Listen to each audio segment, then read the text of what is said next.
Hello बच्चों, welcome to my channel. आज हम पढ़ेंगे अकाउंट्स का chapter number 1, accounting for partnership firm fundamentals. ठीक है, क्लास 12। आज हम इसके पार्ट 1 में इसकी कंसेप्चुअल क्लैरिटी करेंगे। ठीक है, मतलब इसकी थ्योरेटिकल पार्ट जो है इसका हम वो करेंगे। स्टार्ट करते हैं। Okay, According to Section 4 of the Indian Partnership Act 1932, Indian partnership act 1932 के सेक्शन 4 के अकॉर्डिंग जो पार्टनरशिप है वो एक रिलेशन है between 2 or more persons who have agreed to share the profits and losses of the business carried on by all or any one of them acting for all। जो partnership है एक relation है दो या फिर दो से ज़्यादा पर्सन्स के बीच में जो कि एग्री करते हैं प्रॉफिट्स एंड लॉसेस को शेयर करने के लिए बिजनेस के, और वो बिजनेस या तो सबके द्वारा सारे पार्टनर्स के द्वारा चलाया जा रहा होगा या फिर कोई एक पार्टनर चला रहा होगा और वो पार्टनर सबके लिए एक्ट कर रहा होगा। ठीक है, ऑन बाय ऑल और any one of them acting for all. The persons who have entered into the partnership individually, वो पर्सन जो कि एंटर्ड हुए हैं पार्टनरशिप में इंडिविजुअली, मतलब जो लोग पार्टनरशिप फर्म में आए हैं, आर कॉल्ड पार्टनर्स। उन्हें क्या कहा जाता है? उन्हें पार्टनर्स कहा जाता है पार्टनरशिप का। ठीक है, and collectively is called a firm. और वो सारे पार्टनर्स जब कलेक्ट हो जाते हैं तो उसे हम क्या कहते हैं? फर्म बोलते हैं, पार्टनरशिप फर्म। ठीक है, and the name under which the business carried is called firms name. और जिस नेम के अंडर ये जो बिजनेस है वो कैरी किया जा रहा होगा उसे हम क्या कहते हैं? Firms name. इसके बाद हम पढ़ते हैं फीचर्स ऑफ पार्टनरशिप। सबसे पहला फीचर क्या है पार्टनरशिप का? सबसे पहला फीचर है number of partners. There must be at least 2 partners and maximum 20 partners. एक पार्टनरशिप फर्म में एटलीस्ट मतलब 2 पार्टनर तो होने चाहिए। अगर एक सिंगल पार्टनर होगा तो पार्टनरशिप फर्म होगी कहाँ से, है ना? तो एटलीस्ट 2 पार्टनर्स तो होने चाहिए और मैक्सिमम 20 पार्टनर्स हो सकते हैं एक पार्टनरशिप फर्म में। ठीक है, in case of banking business maximum number of partners is 10। Banking business की केस में मैक्सिमम पार्टनर्स 10 हो सकते हैं और मिनिमम तो 2 ही हैं। And as per the companies act 2014, अब कंपनी एक्ट बना है 2014 में, उसमें कहा गया है कि जो मैक्सिमम नंबर ऑफ पार्टनर्स होंगे वो 50 हो सकते हैं। मतलब ज़्यादा से ज़्यादा पार्टनर्स 50 हो सकते हैं एक पार्टनरशिप फर्म में। ठीक है, but in banking business there only maximum number of partners is 10। Second feature है पार्टनरशिप का agreement. Partnership come in to existence by an agreement. जो पार्टनरशिप है वो एग्जिस्टेंस में आती है एक एग्रीमेंट के द्वारा। इट मे बी ओरल और रिटन, और जो एग्रीमेंट है वो ओरल भी हो सकता है हमारा और रिटन भी हो सकता है। The written agreement among the partners is called partnership deed. जो रिटन एग्रीमेंट होता है पार्टनर्स के बीच में उसे हम पार्टनरशिप डीड बोलते हैं। ठीक है, उसे पार्टनरशिप डीड कहा जाता है। थर्ड फीचर है पार्टनरशिप का लॉफुल बिजनेस। अब जो पार्टनरशिप है is establish for a lawful business, वो एक लॉफुल बिजनेस के लिए ही एस्टेब्लिश की जाती है। ऐसा थोड़ा है कि हम 3-4 पार्टनर्स इकट्ठे हो जाएंगे, पार्टनरशिप फर्म बना लेंगे और कहेंगे कि पूरे इलाके के फ़ोन चोरी करके लाने हैं। ठीक है ना सबको, ऐसा तो नहीं होता ना। जो पार्टनरशिप बिजनेस है, जो पार्टनरशिप फर्म का जो बिजनेस है वो एक लॉफुल बिजनेस के लिए, जिसे लॉ ने एग्री किया हो करने के लिए, वो सिर्फ उसे करने के लिए एस्टेब्लिश की जाती है। ठीक है, फोर्थ फीचर है पार्टनरशिप का प्रॉफिट शेयरिंग। क्या है fourth feature? Profit sharing. The agreement among the partners must be to share profit and losses of the business। जो एग्रीमेंट होता है पार्टनर्स के बीच में वो मस्टली ज़रूरी है to share profits and losses of the business, business के profit और लॉसेस को शेयर करने के लिए। फिफ्थ फीचर है पार्टनरशिप का business can be carried on by all और any one of them acting for all. जो बिजनेस है वो सबके द्वारा चलाया जा सकता है या फिर किसी एक के द्वारा चलाया भी जा सकता है जो कि एक्ट करेगा सबके लिए, जिसे कि हम म्यूचुअल एजेंसी रिलेशनशिप भी कह सकते हैं। Business of the partnership can be carried on by all. जो बिजनेस है पार्टनरशिप का वो कैन बी, वो चलाया जा सकता है सबके द्वारा या फिर किसी एक के द्वारा acting for all the partners, जो कि एक्ट करेगा सभी पार्टनर्स के लिए। इट मीन्स, इसका मतलब क्या होता है, work as agent and buying the partners to his act, मतलब एक एजेंट की तरह काम करना और अपने काम में सारे पार्टनर्स को बाइंग कर लेना। मतलब कि आप जो भी काम करोगे, अगर आप सिंगल पार्टनर ही एक्ट कर रहा है सबके लिए, तो आप जो भी काम करोगे तो उसका, अगर आप गलत काम करोगे या फिर सही काम करोगे, दोनों में ही सभी पार्टनर्स जो हैं भागीदार होंगे। तो उस काम में सभी पार्टनर्स भागीदार होंगे, चाहे वो उस काम को करें या फिर ना करें। डन। नेक्स्ट पढ़ते हैं पार्टनरशिप डीड के बारे में। पार्टनरशिप डीड मैंने आपको बताया था कि जो रिटन एग्रीमेंट होता है पार्टनर्स के बीच में, उसे हम कहते हैं पार्टनरशिप डीड। ठीक है। Partnership come into existence by an oral और रिटन एग्रीमेंट। जो पार्टनरशिप है वह एग्जिस्टेंस में आती है ओरल या फिर रिटन एग्रीमेंट के द्वारा। It is better to have written agreement.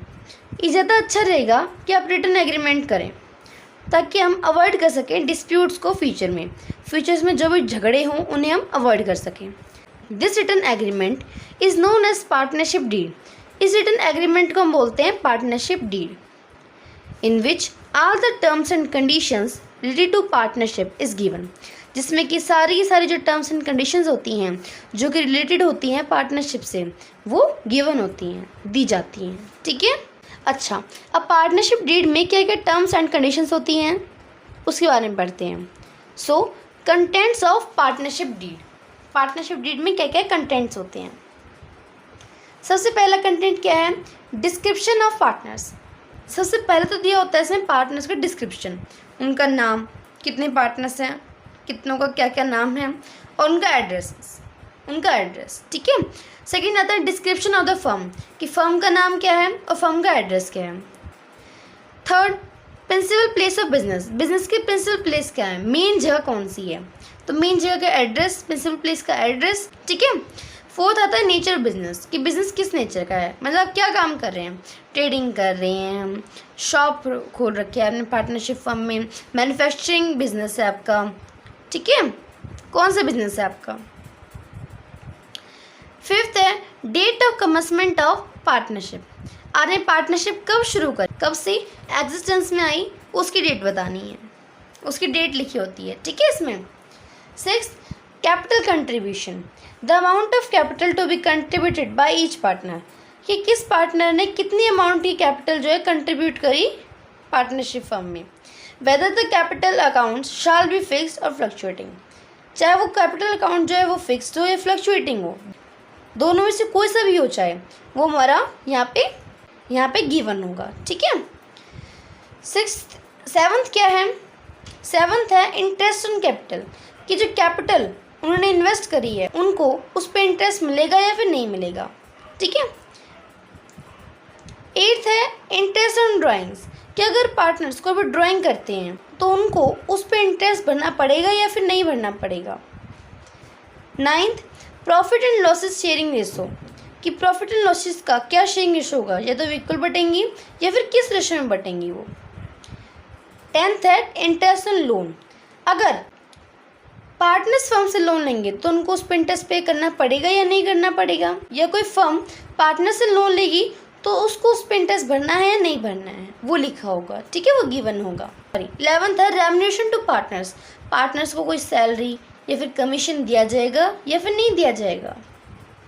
12th है वैल्यूएशन ऑफ गुडविल, गुडविल की वैल्यूएशन कब होगी और कैसे होगी, या तो change in profit sharing ratio होगा तब होगी वैल्यूएशन, या फिर कोई एडमिशन होगा किसी पार्टनर का तब होगी, या फिर किसी पार्टनर की डेथ हो जाएगी या फिर रिटायरमेंट हो जाएगी किसी पार्टनर की, तब उसकी वैल्यूएशन होगी। ठीक है ना।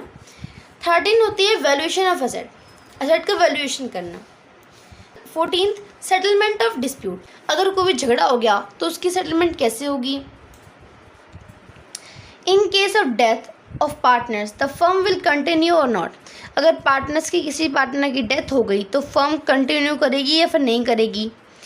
16th ड्यूरेशन ऑफ पार्टनरशिप, कि पार्टनरशिप यहाँ पे गिवन होगा कि पार्टनरशिप बनाओगे जब एग्रीमेंट तो उसमें गिवन होगा कि जो पार्टनरशिप है एक पर्टिकुलर टाइम पीरियड के लिए बनी होगी, एक पर्टिकुलर टाइम पीरियड तक चलेगी या फिर हमेशा के लिए चलेगी एंड तक। ठीक है। 17th है rights and duties of the partners, कि जो भी पार्टनर्स होगा फर्म का उसकी क्या क्या राइट्स होंगी और उसकी क्या क्या ड्यूटीज़ होंगी। ठीक है। द 18th है यहाँ पे, the date of closing of account every year such as 31 March. Account की क्लोजिंग कब होगी एक ईयर में, जैसे कि 31 मार्च को होती है, ठीक है। 19th settlement of bank account, कि बैंक अकाउंट की सेटलमेंट कैसे होगी। तो ये सारे क्या थे हमारे कंटेंट्स थे पार्टनरशिप डीड के, ठीक है। अब हम इसमें लास्ट में पढ़ेंगे, अभी लास्ट केस है, इसमें हम पढ़ेंगे राइट्स ऑफ अ पार्टनर्स, कि पार्टनर्स के क्या क्या राइट्स होते हैं, ठीक है।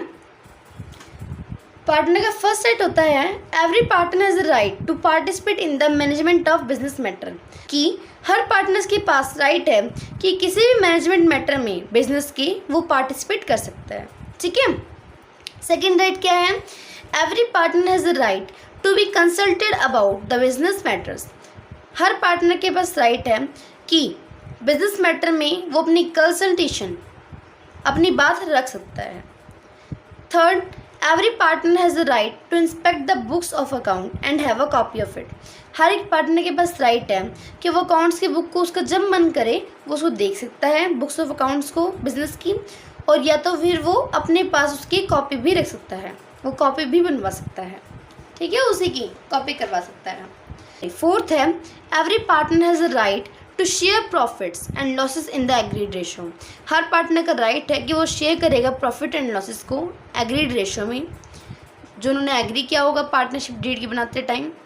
In case profit sharing ratio is not agreed, अगर पार्टनरशिप डीड में प्रॉफिट शेयरिंग रेशो का कोई एग्रीमेंट हुआ ही नहीं है, देन जो प्रॉफिट एंड लॉसेज हैं पार्टनरशिप फर्म के वो शेयर किए जाएंगे इक्वली, क्योंकि प्रोवाइड किया गया है, बताया गया है पार्टनरशिप एक्ट 1932 के अकॉर्डिंग, ठीक है। फिफ्थ राइट क्या है पार्टनर का, if a partner has advance loan he has the right to receive interest there on at an agreed rate of interest, अगर किसी पार्टनर ने लोन दिया है, लोन को एडवांस किया है, तो उसके पास राइट है कि वो उस पर इंटरेस्ट रिसीव करेगा, अगर एग्रीमेंट में लिखा हो कि रेट ऑफ इंटरेस्ट मिलेगा तो उसको मिलेगा, उसके पास राइट है, ठीक है ना। बट अगर नहीं लिखा है, in case the rate of interest is not agreed, और अगर इन केस जो रेट ऑफ इंटरेस्ट है वो एग्री नहीं किया गया है पार्टनरशिप डीड में, then interest is paid at the rate provided in Indian partnership act, तो जो इंटरेस्ट प्रोवाइडेड, तो जो इंडियन पार्टनरशिप एक्ट में लिखा गया है कि जो इंटरेस्ट है वो प्रोवाइड होगा 6% पर एनम के रेट से, ये पार्टनरशिप एक्ट 1932 में लिखा हुआ है, ठीक है। सिक्स्थ राइट क्या है, a partner has the right to take decisions in the interest of the business, कि जो पार्टनर है उसके पास राइट है कि वो डिसीजन ले सकता है बिजनेस के इंटरेस्ट में, मतलब बिजनेस में कोई भी डिसीजन ले सकता है बिजनेस के लिए, उसके पास राइट है। राइट क्या है, a partner has the right not to allow the addition of a new partner, कि अगर मान लो 4 पार्टनर हैं A B C D, A B C चाहते हैं कि जो ई पार्टनर है वो फर्म में आ जाए, पर जो डी पार्टनर है वो नहीं चाहता, तो जो ई पार्टनर फर्म में नहीं आ पाएगा। किसी नए पार्टनर का एडमिशन होना चाहते हो आप, ठीक है ना, तो आपको ज़रूरत है कि सारे पार्टनर्स हैं जो पार्टनरशिप फर्म के वो मान्य उसके एडमिशन के लिए, अगर कोई एक भी मना कर देता है तो किसी नए पार्टनर का एडमिशन नहीं हो पाएगा फर्म में, ठीक है। एट्थ क्या है, after giving notice a partner has the right to retire from the firm, notice देने के बाद पार्टनरशिप फर्म में एक पार्टनर को राइट है, एक पार्टनर को राइट है कि वो रिटायर कर सकता है फर्म में से, बट नोटिस देने के बाद, ठीक है। यहाँ पे देखिए एक टेबल है ये कि इन आइटम्स में से अगर पार्टनरशिप मेंटेन है तो क्या होगा, और अगर पार्टनरशिप मेंटेन नहीं है तो क्या होगा, ठीक है। अगर इंटरेस्ट ऑन कैपिटल पार्टनरशिप में मेंटेन कर रखा है कि देना है तो वो अलाउ है, ठीक है, दिया जाएगा आपको। बट अगर पार्टनरशिप मेंटेन है ही नहीं तो according to Indian partnership act 1932 it is not allowed, आपको नहीं मिलेगा अगर उन्होंने पार्टनरशिप डेट मेंटेन करी ही नहीं है तो, या फिर उसमें मेंटेन करने के बाद उसमें लिखा ही नहीं है ऐसा कुछ। सेकंड, इंटरेस्ट ऑन ड्राइंग्स, अगर पार्टनरशिप मेंटेन है आपके पास और उसमें लिखा हुआ है और आपने उसमें लिखा हुआ है कि आपको इंटरेस्ट दिया जाएगा ड्राइंग्स पे, कि आपको इंटरेस्ट देना पड़ेगा ड्राइंग्स पे, तो आपसे वो चार्ज किया जाएगा, लिया जाएगा आपसे। बट अगर कोई पार्टनरशिप मेंटेन नहीं है तो according to Indian partnership act 1932 के अकॉर्डिंग आपसे कोई भी चार्ज नहीं लिया जाएगा इंटरेस्ट ऑन ड्राइंग्स पे। डन। थर्ड क्या है, सैलरी एंड कमीशन। अगर आपके पास पार्टनरशिप मेंटेन है, उसमें लिखा भी हुआ है कि सैलरी एंड कमीशन मिलेगी, तो आपको दी जाएगी। बट अगर पार्टनरशिप मेंटेन नहीं है और उसमें लिखा भी नहीं हुआ है, या फिर मेंटेन है उसमें लिखा नहीं हुआ है, तो आपको नहीं दी जाएगी according to Indian partnership act 1932 के अकॉर्डिंग। फोर्थ क्या है, प्रॉफिट्स एंड लॉसेस। अगर पार्टनरशिप डेट मेंटेन है और उसमें लिखा हुआ है कि एक गिवन रेशियो में बढ़ेगी, तो जो प्रॉफिट एंड लॉस है वो डिवाइडेड होगा आपके गिवन रेशियो में, ठीक है। बट अगर पार्टनरशिप मेंटेन नहीं है, तो जो प्रॉफिट और लॉस है वो डिवाइडेड होंगे इक्वल रेशियो में according to the Indian partnership act 1932। Done. And last है इसमें इंटरेस्ट ऑन पार्टनर्स लोन। अगर पार्टनर ने फर्म को लोन दिया है, अगर पार्टनरशिप डीड मेंटेन है, तो जिस रेट पे आपने एग्री किया है, आपको उसी रेट से जो इंटरेस्ट है वो प्रोवाइड किया जाएगा, ठीक है। Interest will be provided at the given rate. But अगर पार्टनरशिप मेंटेन नहीं है या फिर मेंटेन है आपने उसमें लिखा नहीं है, तो आपको जो इंटरेस्ट है लोन पे वो प्रोवाइड किया जाएगा at the rate of 6% P के हिसाब से according to Indian partnership act 1932 के अकॉर्डिंग, ठीक है। आज की इस वीडियो में हमने इतना ही किया। सो नेक्स्ट पार्ट में इस टेबल से रिलेटेड क्वेश्चन नंबर 1 to 8 हैं हमारी बुक में, हम वो क्वेश्चंस करेंगे, ठीक है।